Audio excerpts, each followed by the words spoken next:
Chinese Poetry in English Verse. Dear land of flowers, forgive me, that I took these snatches from thy glittering wealth of song, and twisted to the uses of a book strains that to alien harps can ne'er belong. Thy gems shine pure in their native bed concealed, beyond the pry of vulgar eyes, and there, through labyrinths of language led, the patient student grasps the glowing prize. Yet many, in their race toward other goals, may joy to feel, albeit at second hand, some far faint heart-throb of poetic souls whose breath makes incense in the flowery land. H.A.G. Cambridge, October 1898.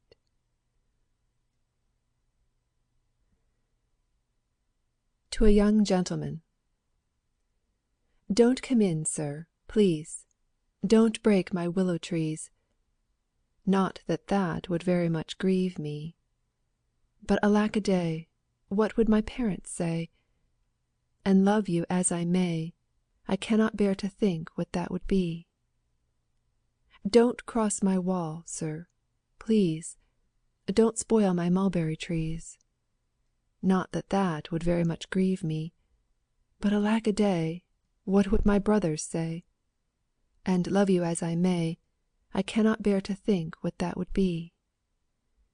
Keep outside, sir, please. Don't spoil my sandal trees.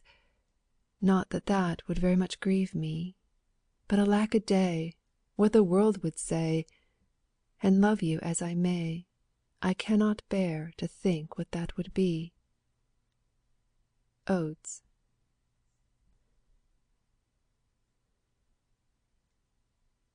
To a man. You seemed a guileless youth enough, offering for silk your woven stuff. But silk was not required by you. I was the silk you had in view.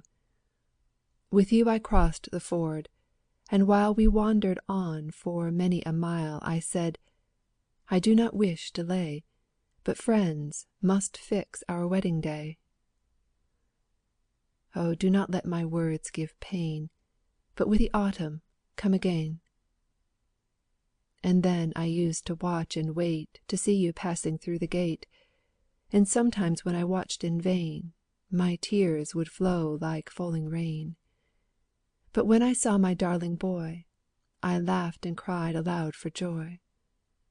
The fortune-tellers, you declared, had all pronounced us duly paired. Then bring a carriage, I replied, and I'll away to be your bride. The mulberry leaf, not yet undone by autumn chill, shines in the sun. O tender dove, I would advise, beware the fruit that tempts the eyes. O maiden fair, not yet a spouse, list lightly not on lovers' vows. A man may do this wrong, and time will fling its shadow o'er his crime. A woman who has lost her name is doomed to everlasting shame. The mulberry tree upon the ground now sheds its yellow leaves around. 3 years have slipped away from me, since first I shared your poverty, and now again, alas the day! Back through the ford I take my way. My heart is still unchanged, but you have uttered words now proved untrue, and you have left me to deplore a love that can be mine no more. For 3 long years I was your wife, and led in truth a toilsome life, early to rise and late to bed, each day alike passed o'er my head. I honestly fulfilled my part, and you, well, you have broke my heart. The truth my brothers will not know, so all the more their gibes will flow. I grieve in silence, and repine that such a wretched fate is mine. Ah, hand in hand to face old age. Instead, I turn a bitter page. Oh, for the river banks of yore! Oh, for the much-loved marshy shore! The hours of girlhood, with my hair ungathered, as we lingered there. The words we spoke, that seemed so true, I little thought that I should rue. I little thought the vows we swore would some day bind us two no more. Odes.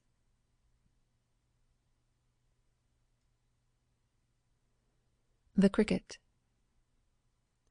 The cricket chirrups in the hall, the year is dying fast. Now let us hold high festival ere the days and months be past. Yet push not revels to excess, that our fair fame may be marred. Lest pleasures verge to wickedness, let each be on his guard. Odes. The Husbandman's Song. Work, work, from the rising sun till sunset comes and the day is done, I plough the sod, and harrow the clod, and meat and drink both come to me, so what care I for the powers that be? Anonymous.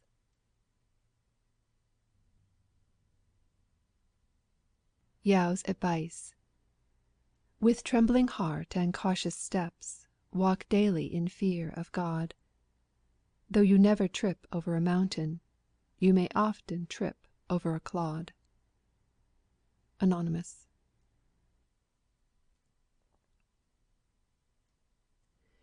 Inscription on a wash basin. Oh, rather than sink in the world's foul tide, I would sink in the bottomless main. For he who sinks in the world's foul tide in noisome depths shall for ever abide. But he who sinks in the bottomless main may hope to float to the surface again. Anonymous.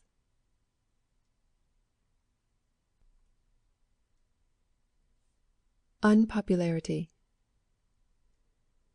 Among birds, the phoenix. Among fishes, the leviathan holds the chiefest place. Cleaving the crimson clouds, the phoenix soars apace, with only the blue sky above, far into the realms of space. But the grandeur of heaven and earth is as naught to the hedge-sparrow race. And the leviathan rises in one ocean to go to rest in a second, while the depth of a puddle by a humble minnow as the depth of the sea is reckoned. And just as with birds and fishes, so too it is with man. Here soars a phoenix, there swims a leviathan. Behold the philosopher, full of nervous thought, with a fame that never grows dim, dwelling complacently alone. Say, what can the vulgar herd know of him? Sung Yu, 4th century B.C. Neglected. Green grows the grass upon the bank, the willow shoots are long and lank. A lady in a glistening gown opens the casement and looks down. The roses on her cheek blush bright, her rounded arm is dazzling white. A singing girl in early life, and now a careless roue's wife. Ah, if he does not mind his own, he'll find some day the bird has flown. Mei Shang, 2nd century B.C.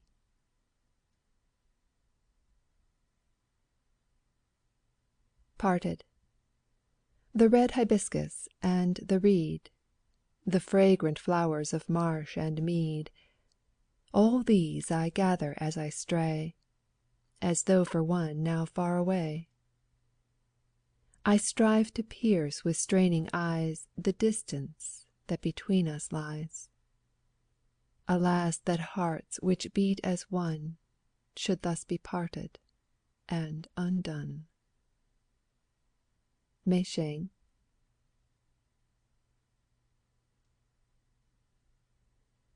On the death of his father. I look up. The curtains are there as of yore. I look down, and there is the mat on the floor. These things I behold, but the man is no more. To the infinite azure his spirit has flown, and I am left friendless, uncared for, alone, of solace bereft, save to weep and moan. The deer on the hillside caressingly bleat, and offer the grass for their young ones to eat, while birds of the air to their nestlings bring meat. But I a poor orphan must ever remain, my heart, still so young, overburdened with pain for him I shall never set eyes on again. 'Tis a well-worn old saying which all men allow, that grief stamps the deepest of lines on the brow. Alas for my hair, it is silvery now. Alas for my father cut off in his pride. Alas that no more I may stand by his side. Oh, where were the gods when that great hero died? Liu Hung, died B.C. 157.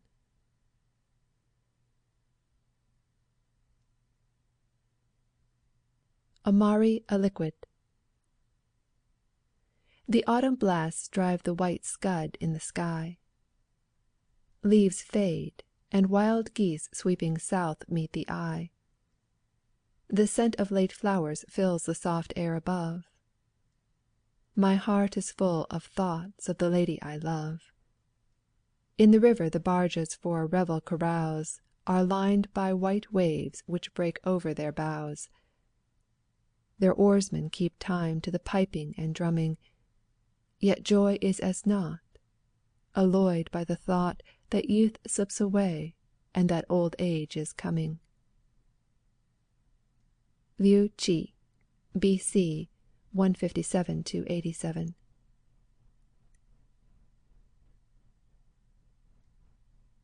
Gone. The sound of rustling silk is stilled. With dust the marble courtyard filled. No footfalls echo on the floor. Fallen leaves in heaps block up the door. For she, my pride, my lovely one is lost, and I am left, in hopeless anguish tossed. Liu Qi.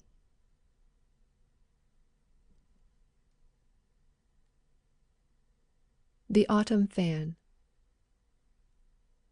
O fair white silk, fresh from the weaver's loom, clear as the frost, bright as the winter snow. See, friendship fashions out of thee a fan, round as the round moon shines in heaven above.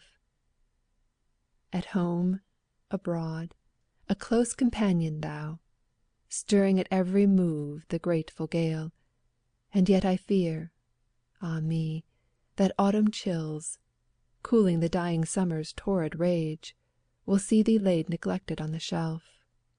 All thought of bygone days, like them, bygone. The Lady Pan, 1st century B.C.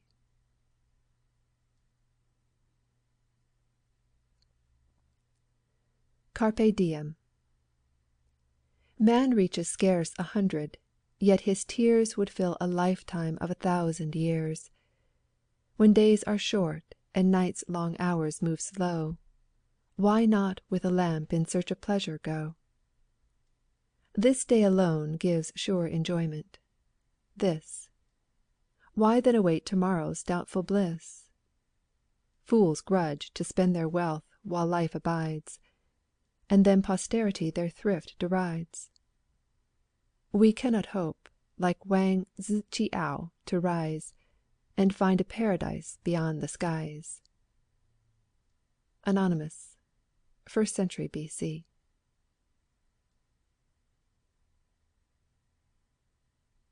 The Elixir of Life. Forth from the eastern gate my steeds I drive, and lo, a cemetery meets my view. Aspens around in wild luxuriance thrive. The road is fringed with fir and pine and yew. Beneath my feet lie the forgotten dead, wrapped in a twilight of eternal gloom. Down by the yellow springs their earthly bed, and everlasting silence is their doom. How fast the lights and shadows come and go!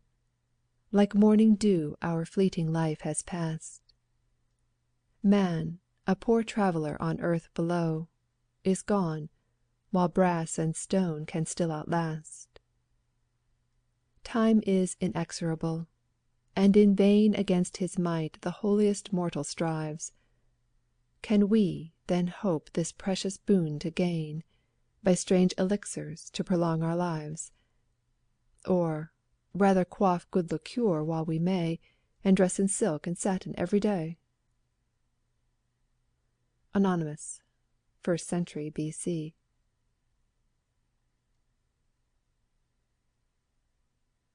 A Firstborn. The wanderer reaches home with joy From absence of a year and more. His eyes seek a beloved boy. His wife lies weeping on the floor. They whisper he is gone. The glooms of evening fall. Beyond the gate a lonely grave in outline looms, to greet the sire who came too late.